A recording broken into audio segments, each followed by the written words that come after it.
여러분이 예수 그리스도를 믿는 사람으로서 직장 생활을 하는데 여러분의 보스가 사장이 장사가 잘 안 된다고 어느 날 고사를 지낸다고 생각합시다. 고사가 뭔지는 하나 모르겠네. 돼지 목 잘라놓고 상 차려놓고 음식 차려놓고 우상에게 절하듯이 절합니다. 그런 것을 보는 여러분들이 야, 내가 계속해서 이렇게 장사 안 된다고 고사 지내는 이런 사장 밑에서 내가 계속 일을 해야 되나? 조금 더 극단적인 예를 듭시다. 여러분이 대학생입니다. 예수를 만나고 예수를 믿게 됐습니다. 알고 보니까 여러분의 부모가 불의한 돈으로 그동안 자기를 먹어 살리고 학비를 대는 것을 알아냈습니다. 남의 돈을 사기를 친다든지 아니면은 이런 성매매업 하는 이런 사람들처럼 그런 돈을 가지고 야, 이거 나를 먹여 살리고 이랬구나 하는 것을 알았을 때 내가 여기서 어떻게 계속해서 이 집에서 이렇게 살아야 되나 하고 가출을 생각을 할 수 있겠죠. 예수를 믿고 난 다음에 가장 스트러글하는 부분이, 혼동이 오기 쉬운 부분이 바로 이 세상과 어떤 관계를 맺고 어떤 관계를 설정하고 살아야 하는 것인가 하는 겁니다. 이 예수 그리스도를 믿는 우리 기독교적인 가치관이나 사고방식과는 너무나 다른 세상의 가치관과 사고방식, 이것이 판을 치는 세상 속에서 우리 믿는 성도들이 믿지 않는 세상 사람들과 얼만큼 어떤 관계를 맺고 살아야 하는 것이냐 하는 겁니다. 그들과 너무 친하게 어울려 지내는 것은 전혀 의미도 없고 위험하기도 하고, 또 어쩔 수 없이 먹고 살아야 하는 직장인데 직장에 나가는데 그렇게 믿지 아니하는 보스나 주인, 사장이나 상사를 위해서 내가 이런 직장에서 내가 전심전력을 다해서 일을 해야 되는가? 아니면은 이런 직장은 적당하게 내가 일을 하고 그저 믿는 사람들이 모이는 우리 교회에서나 교회 일에 모든 정력과 힘을 다 쏟아야 하는 것은 아닐까 하는 의문이 생깁니다. 오늘 본문 9절에 보면 고린도 전서를 바울이 쓰기 전에 짤막한 서신을 먼저 보내고 거기에 음행하는 자들과는 사귀지 말라 하는 이런 내용이 있었던 것이었습니다. 물론 그 편지가 사라져서 우리에게 남아있지 않기 때문에 성경에 기록되어 있지 않습니다. 근데 그 편지에 쓰인 이 말, 음행하는 자들과는 사귀지 말라 라고 하는 이 말을 잘못 이해해서 고린도시에 사는 모든 사람들과 사귀지 말라는 것으로 받아들였습니다. 지난주에 얘기했지만 고린도시라는 고린도 도시는 거의 모든 사람이 음란한, 음행하는 자들이었기 때문에 아예 그러면은 세상과 담을 쌓고 살라고 한다라고 생각한 것 같습니다. 근데 문제는 뭐냐면 고린도 교인들 가운데서 그렇게 세상 사람들과 담을 쌓고는 살 수 없는 경우가 너무나 많았습니다. 그때 당시에 노예 신자들이 많았는데 노예를 부리는 자기 상전이 안 믿는 사람들이 대부분인데 그러면은 상종을 안 하면 어떻게 자기가 노예 생활에서 먹고 사느냐는 말입니다. 즉 이 세상 현실을 인정하지 않으면 이 세상에서 살 수 없는 것이었습니다. 그러면은 내가 그런 거 다 피해서 수도원으로 가야 되느냐? 당시에도 수도원이 있었습니다만 근데 수도원 가면은 그렇게 수도원 생활하는 것이 정말 거룩한 자가 되는 것일까? 그런 뜻이 아니라고 바울이 10절에서 이렇게 얘기합니다. 이 말은 이 세상에 음행하는 자들이나 탐하는 자들과 토색하는 자들이나 우상 숭배하는 자들을 도무지 사귀지 말라는 것이 아니니, 만일 그려하려면 세상 밖으로 나가야 할 것이라 그랬습니다. 즉 하나님께서 우리 성도들이 세상과 완전히 격리되어서 생활해야 한다고 가르치고 있지 않습니다. 세상 밖에 나가는 길은 뭐예요? 그 죽는 길입니다. 수도원이라 그래서 완전하지 않습니다. 오히려 세상 속에서 빛으로 소금으로 사명을 감당해야 됩니다. 이 세상 깜깜한 어두운 곳에서 여러분이 빛의 역할을, 이 썩어져가는 부패해져가는 이 사회 세상에서 여러분이 방부제로서의 소금의 역할을, 살아가는데 맛을 내는 소금의 역할을 여러분이 감당해야 합니다. 근데 세상에서 살아가려면 하나님 나라에 속한 사람들처럼 구별되게 살아야, 경건하게 살아야, 거룩하게 살아야 여러분이 빛이 되고 소금이 되는 것이지요. 그래서 예수님께서 십자가에 돌아가시기 전날 밤에 제자들을 위해서 간절히 하나님께 기도하는 기도 내용 가운데 이런 기도가 있습니다. 예수님의 기도입니다. 내가 비옵는 것은 저희를 세상에서 데려가기 위함이 아니요 오직 악에 빠지지 않게 보존하기를 위함이니이다. 내가 세상에 속하지 아니함 같이 저희도 세상에 속하지 아니하였습니다. 저희를 진리로 거룩하게 하옵소서. 하나님의 말씀은 진리니이다. 아버지께서 나를 세상에 보내신 것 같이 나도 저희를 세상에 보내었고, 또 저희를 위하여 내가 나를 거룩하게 하오니 저희도 진리로 거룩함을 얻게 하려 함이니이다 라고 요한복음 17장 15절부터 19절까지 그렇게 기도했습니다. 전혀 해석이 필요 없는 이야기입니다. 예수님께서 하늘나라 하늘 보좌를 버리시고 이 땅에 오셨듯이, 하나님께서 예수님 세상에 보냈듯이 자신도 저 세상에 제자들을 보낸다. 그래서 저 제자들이 저 세상에서 악에 빠지지 않게 해달라고 기도하면서 진리의 말씀으로 거룩하게 해주세요 라고 이렇게 예수님이 기도하는 내용입니다. 마찬가지로 저와 여러분도 세상으로 보냄을 받은 하나님 나라 백성입니다. 여러분이 하나님 나라의 대사들이에요. 예. 그러니까 여러분이 이 세상에서 믿지 않는 사람들 여러분이 사귀어야 됩니다. 만나야 됩니다. 어울려야 됩니다. 믿지 않는 고용주 아래서 일도 해야 되기도 하고, 우상을 섬기는 그런 주인 아래서 일하기도 해야 됩니다. 바울이 그런 일을 지금 그만두라는 뜻이 아닙니다. 물론 여러분에게 선택의 여지가 있으면, 예를 들어서 내가 돈이 있어서 비즈니스를 해야 되는데 좀 더 있는 사람하고 같이 해서 크게 하면 좋으니까 해서 그때 선택의 여지가 있을 때, 그럴 때는 내가 믿지 않는 사람과는 동업을 해서는 안 되지요. 그런 멍해를 매지 말라 그랬습니다. 내가 선택의 여지가 있을 때는 괜찮은데 내가 선택의 여지가 없는 상황 속에서 다 뛰쳐나오면 어떻게 먹고 살라는 이야기입니까? 이런 소리죠.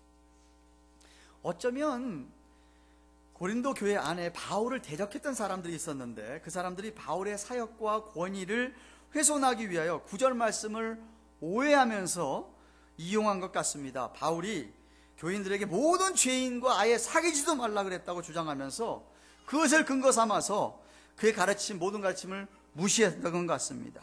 그게 아니다 이거지. 하나님은 그런 게 아니니까 반대로 우리가 모든 죄인들과 사귀면서 하나님 사랑을 전해야 한다는 명목으로 지난주에 살펴본 바와 같이 근친 상간의 죄를 지은 자까지도 용납하게 된 겁니다. 바울이 자신의 의도는 그것이 아니다, 아님을 11절 이하에서 명백히 밝히고 있습니다. 자신이 이야기한 음행한 자라고 하는 것은 믿는다고 이야기하면서 음행하는 자를 말했다라고 이야기합니다. 11절, 이제 내가 너에게 쓴 것은 만일 어떤 형제라 일컫는 자가 음행하거나 탐남하거나 우상숭배하거나 후욕하거나 술 취하거나 토색하거든 사귀지도 말고 그런 자와 함께 먹지도 말라 그랬습니다.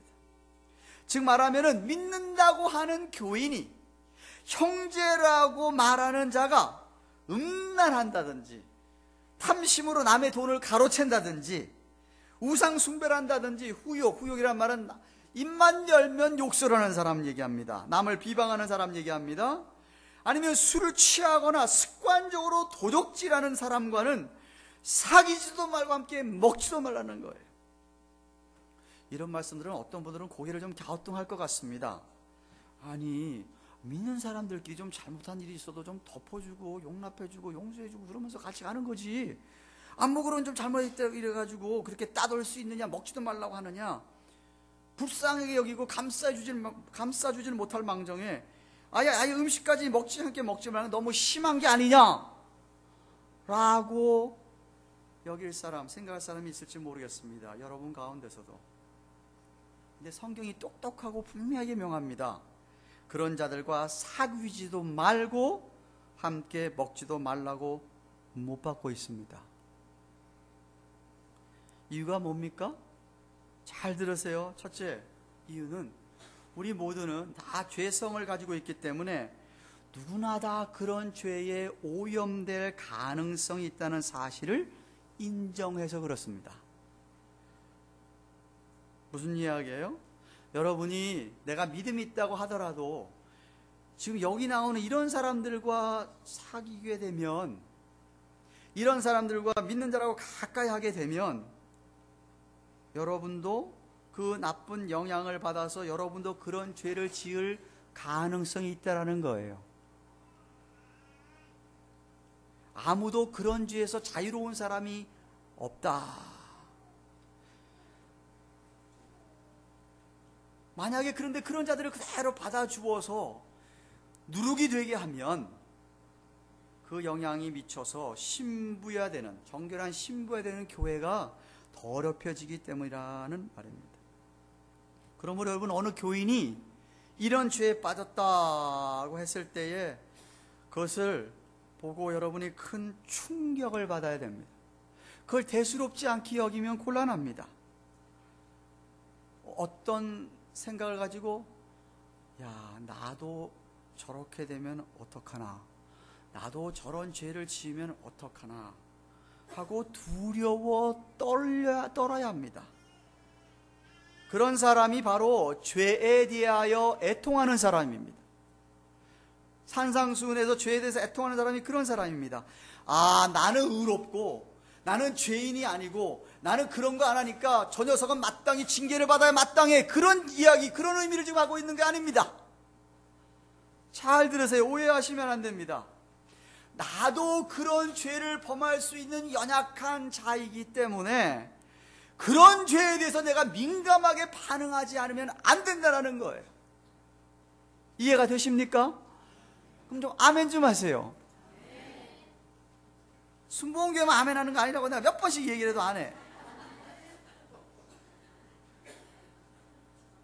왜 우리가 그런 자들을 그냥 내버려 두면 안 되느냐, 교회 안에서? 둘째 이유는, 비록 형제라고 말하고 믿는다고 말하는 교인이 그런 죄를 범했다 하더라도 만약 그 형제가, 그 사람이 참 믿음이 있다고 한다면 회개하고 변화받을 가능성이 있기 때문에 죄에 대한 경각심을 일러주기 위해서 그래야 된다, 이 말입니다. 그렇지 않으면 그 형제는, 아, 이런 죄 지어도 괜찮구나, 아, 다 받아주네, 그러면 그 형제는 회개하지 않습니다. 돌이키지 않습니다.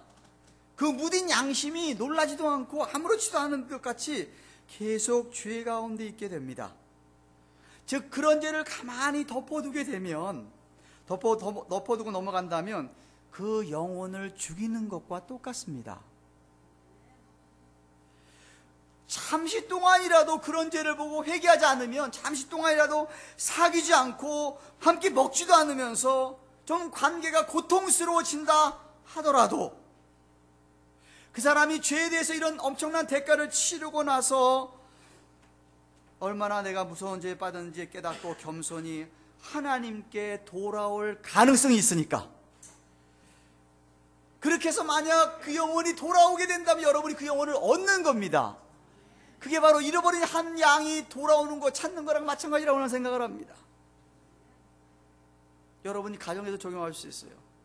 아니, 남편이 있는데 남편이 자꾸만 음란한 짓, 음행을 범한다. 그러면 부인이 가만히 있으면 안 돼요. 관계를 단절할 각오를 하고 이야기를 해야 됩니다. 당신 이거 회개하고 그만두지 않으면 나 못 살아, 안 살아. 그래야 됩니다. 사랑하는 자식이 알코올 중독에 빠지고 마약에 빠지고 도박에 빠졌는데 참 마음 약해서 의자하자 하면서 그냥 가만히 내어버려 두면 죄를 더 키우는 거고 죽이는 겁니다. 따끔하게 얘기해야 됩니다. 너 아들과 부자지간 정을 끌어도 좋다. 근데 네가 이거 도박은 안 된다. 회개해야 된다. 이거 안 되는 거야. 이거 알코올 중독 말이 안 된다. 그러면서 여러분이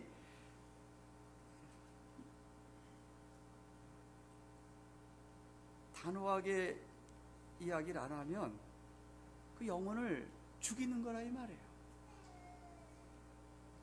제가 꼭 가보고 싶은 나라가 하는 군데 있는데 싱가포르입니다. 싱가포르.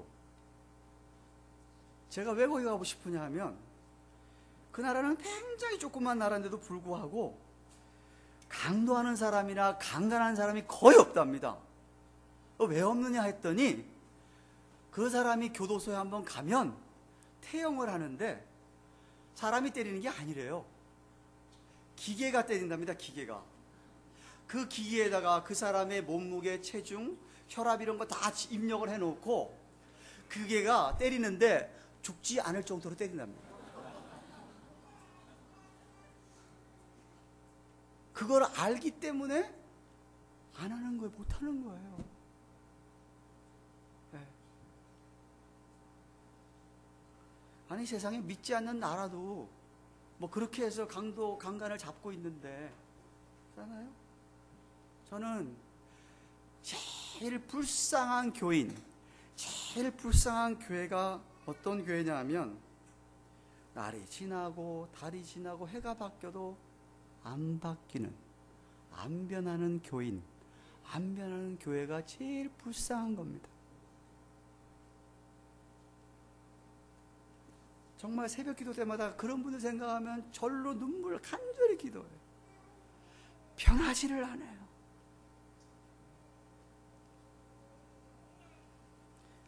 시간이 지나가고 똑같은 설교를 듣는데도 불구하고 어떤 사람 믿음이 부쩍부쩍 자라는데 어떤 사람은 변하지를 않아요. 자라가지를 않아요. 성숙해지지를 않아요. 그런 교회, 그런 교인은 요한계시록 3장 1절에 4대 교회를 향하여서 예수님이 하신 말씀이 살았으나 죽어있는 교회다. 살았으나 죽은 교회다. 왜냐하면 여러분, 살아있다는 게 뭐예요? 생명이 있다는 거예요. 왜 애들이 저렇게 소리 지르고 양양대요? 생명이 있으니까. 죽은 아이들 아무 소리 못 내요. 살아있고 생명이 있기 때문에 그 생명력이 뭔가를 보이게 하는 거예요. 겨울에 다 죽은 것 같은 잔디, 다 죽은 것 같은 씨들이 봄이 되면 피잖아요. 생명력이 있어서 그런 거예요. 하루 이틀, 일주일, 2주일 안 변하는 거 이해가 될 수 있어요. 그 묵는 시간이 필요하잖아요. 그런데 이거는 6개월이 지나고 1년이 지나고 2년, 3년이 지나도 안 변한다. 그건 그 안에 생명이 없는 거예요. 생명 있는 사람이 안 바뀔 수가 없어요. 성경 말씀이에요. 생명 있는 교인이, 생명 있는 교회가 점점 의롭게 변해가고 점점 죄를 덜 짓게 되지. 아니, 어떻게 더 많이 죄를 짓게 되고 어떻게 똑같이 죄를 짓게 돼요? 그건 있을 수가 없어요. 불가능한 일입니다. 저는 우리 교회가, 우리 교인들이 그렇게 변화하여 가는 교회, 자라가는 교회, 성숙해져 가는 교회가 되기를 바랍니다. 앞서 얘기했지만 바울이 믿는다는 교인이 죄에 빠져 있을 때 징계하라고 한 것은 그가 회개하고 돌아올 가능성이 있기 때문이었습니다. 믿지 않는 사람들에게는 그렇게 죄 가운데 사는 것에 대해 자신이 판단할 게 아니라고 지금 그건 하나님이 하실 일이라고 말하고 있습니다. 12절 13절에 외인들을 판단하는데 내게 무슨 상관이 있으려마는 교중 사람들이야 너희가 판단치 아니하랴. 외인들은 하나님이 판단하시려니와 이 악한 사람은 너희 중에 내어 쫓으라 그랬습니다. 외인이라고 하는 것은 세상에 믿지 않는 사람들을 얘기하는 거예요. 세상 사람들이야 죄를 짓던 안 짓던 자기가 상관할 바가 안 된다는 거예요. 왜냐하면 성령을 받지 못한 사람에게 아무리 죄가 죄라고 이야기해 줘도 못 알아듣습니다. 변하지 않습니다. 바뀔 수가 없습니다. 절대로 못 변하기 때문에 상관하지 않는다는 거예요. 그들은 나중에 하나님께서 심판하실 것이니까 상관하지 말고 그냥 내버려 두라는 거예요. 아니 목사님 어떻게 그냥 막 내버려 둡니까? 예수님 사랑 가지고 가야지요. 예.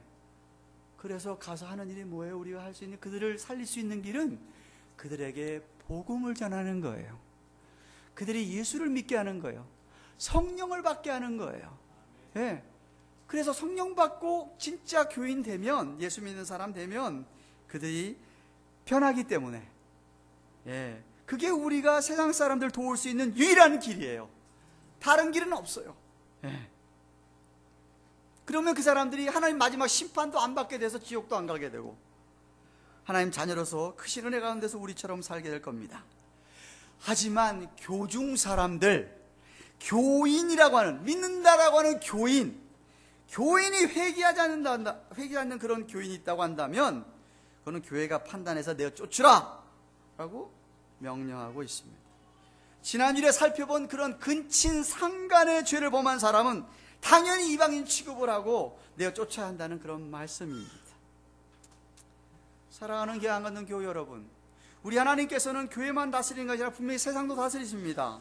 근데 잠깐 이 세상을 악한 사탄 마귀들에게 잠깐 약간의 권세를 주었어요. 그들이 공중권세를 잡고 지금 막 세상을 이렇게 악하게 몰고 갑니다. 물론 그렇다 그래서 사탄 마귀들이 하나님의 권세는 당할 수가 없습니다. 그래서 우리 교인들이 하나님의 권세를 가지고 세상에 나아가서 세상을 정복해야 합니다. 어떻게 정복하는 거예요? 빛의 역할을 하면서, 소금의 역할을 하면서 정복하는 거예요.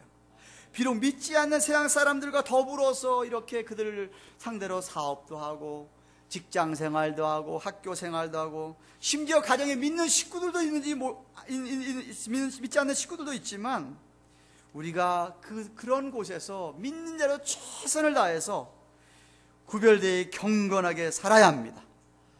열심히 일을 해야 됩니다. 성실하게 일해야 됩니다. 여러분이 만약에 이중적인 삶을 산다면, 이원론적인 삶을 산다면 안 되는 거예요. 교회에서는 열심히 하는데 집에 가면 아무것도 안 해요. 그러면 전도가 안 되지요. 교회는 열심히 하는데 직장 가서는 허물렁한 상사 눈치만 보고 일해. 성실하게 안 하고. 그러면 곤란합니다. 예수 믿는 사람이 그러면 되겠어요? 세상에서도 열심히 일해서 세상 안 믿는 사람들에게서도 인정을 받아야 돼요. 예? 야, 예수 믿는 사람이 뭐 다르긴 다르구나. 그래야지 안 믿는 사람 똑같이 눈치만 슬슬 보고 쉽게 돈 벌려고 그러면은 정말 도둑놈이에요. 그러면 안 돼요. 예수 믿는 사람은 그러면 안 돼요. 옛날 우리 70년대 80년대 큰 잘못이 뭐였어요? 여자들이 예수 믿으면 교회에서 살아, 그냥 교회에서 살아. 여자들이 사는 곳이 교회예요? 아니에요. 자기 집이 있는데 왜 교회에서 살아요? 에? 부신 남편을 깍듯이 정말 내조하고 섬겨야 부신 남편이 예수를 믿을 거 아니에요. 부신 남편 제쳐놓고 교회만 살으면 전도가 돼요? 안 돼요. 욕만 얻어먹는 거예요. 세상에서 가정생활, 직장생활, 학교생활 여러분 열심히 살아야 됩니다. 예수 믿는 사람처럼 살아야 돼요. 세상 사람들은 부정직하잖아요. 세상 사람들은 임기응변에 능하잖아요. 예수 믿는 사람은 정직해야 되잖아요. 세상 사람에서도. 예? 예. 그게 빛이고 그게 소금이 아니겠습니까? 예. 여러분이 여러분의 일터에서든 사업체든 학교에서든 가정에서든 여러분 때문에 예수님의 사랑과 은혜가 나타나야 합니다. 만왕의 왕 되신 주님이 다스리는 것이 나타내 보여줘야 돼요. 예. 여러분 보고 주님 계시구나, 하나님 정말 살아계시네 하고 주님 앞으로 나오는 사람들이 있어야 합니다. 그런데 죄에 대하여서 심각하게 여겨야 할 곳은 교회라는 말입니다. 교인이라는 말입니다. 예수님께서 마태복음 12장 43절 45절, 누가복음 11장 24, 25절에 이런 비유를 하셨습니다. 어떤 사람에게 있던 더러운 귀신이 그 사람을 떠났어요. 귀신이 또 돌아다니다가 별로 이렇게 신통치 않아서 다시 그곳으로 들어가려고 보니까 집에 주인이 없더래, 주인이. 그래서 자기보다 더 악한 귀신 7을 데리고 들어갔어요. 그럼 귀신 몇이 들어갔어요? 8이나 들어갔어요, 그 안에. 그랬더니 그 사람이 옛날에 한 귀신 있을 때보다 더 악하게 됐다라는 비유의 말씀을 주셨어요. 이게 무슨 귀신론 설명하고 있는 거 아니에요, 예수님이? 그게 아니라 무슨 얘기냐면, 오늘날로 제가 이렇게 쉽게 여러분 설명한다면, 어떤 사람이 우연찮게 교회에 왔어. 말씀을 들었어. 좀 감동을 먹었어요. 그래서 나가서 이전보다 조금 덜 사람들을 괴롭히고 살아요. 이전보다 덜 자기 식구들도 괴롭히고 살고, 이전보다 조금 착하게 살아요. 근데 여전히 그 사람 삶의 주인은 자기예요. 자기 신념대로 사는 거예요. 그러니까 좀 그랬다가 무슨 일이 딱 닥치니까 옛날보다 더 악하게 행동하는 거예요. 그 비유예요. 무슨 얘기예요? 여러분이, 많은 사람들이 감동 좀 먹을 수 있어요. 아름다운 음악 먹고도 마음이 좀 고상해질 수 있는 거예요. 예수님 말씀 한두 번 듣다 보니까, 뭐 좋은 말씀이에요. 얼마나 좋은 말씀 많아요. 왼수를 사랑하라니까, 어디 세상에서 그렇게 얘기해요. 좋은 말씀 많아요. 들어요. 듣고 자기도 좀 그런가 보다 하고서 조금 덜 악하게 살아요. 근데 그 마음의 주인이 예수님이 아니면 그냥 예수 믿은 거 아니에요. 조금 그렇게 살면서 내 마음대로 사는 거 예수 믿는 사람 아닙니다. 예수 믿는 사람은 예수님이 여러분 삶의 Savior and Lord가 돼야 돼요. 구세주가 돼야 돼요. 그렇지 않은 다음에는 더 악한 게 7이 들어가가지고 어느 한순간에 이거 완전히 사람 바꿔놓는다는 거예요.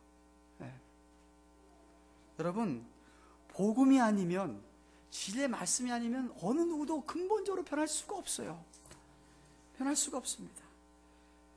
그러므로 여러분이 누구든지 십자가 앞에서 여러분이 철저하게 내 자신을 부인하고 나 자아를 죽이고 내 삶의 주인을 좌우지간 예수님으로 놓지 않는 이상 절대로 이 세상을 영유해서 살 수가 없습니다.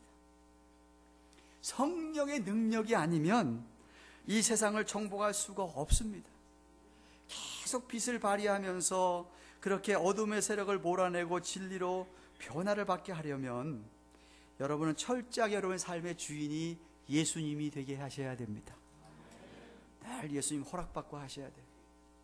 예수님 허락받고 말하시고, 예수님 허락받고 일하시고, 허락받고 결정하시고. 물론 여러분이 그렇게 해서 세상에 나가서 산다 그래도 이 세상이 근본적으로 바뀌는 것은 아닙니다. 단지 여러분 때문에 이 세상이 썩어져가는 속도가 좀 줄어들 수 있어요. 조금 덜 부패할 수 있어요. 소금, 여러분 생각해 보세요. 이거 좀 음식이 상하지 말라고 좀 소금을 쫙 절였어요. 근데 마냥 안 상합니까? 냉장고 둬도요, 한 달이면 상해요. 소금 절였는데도. 단지 속도만 좀 늘 뿐이에요. 언제까지?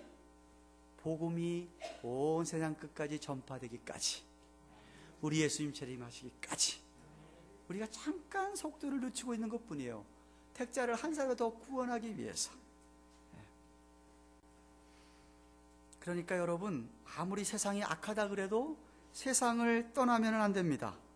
현실을 회피하면 안 됩니다. 포기해서도 안 되고요. 이 세상에 살면서 비록 불안절하고 부분적이라 하더라도 적어도 여러분이 가는 곳 주인은 천국이 되게 만드셔야 됩니다.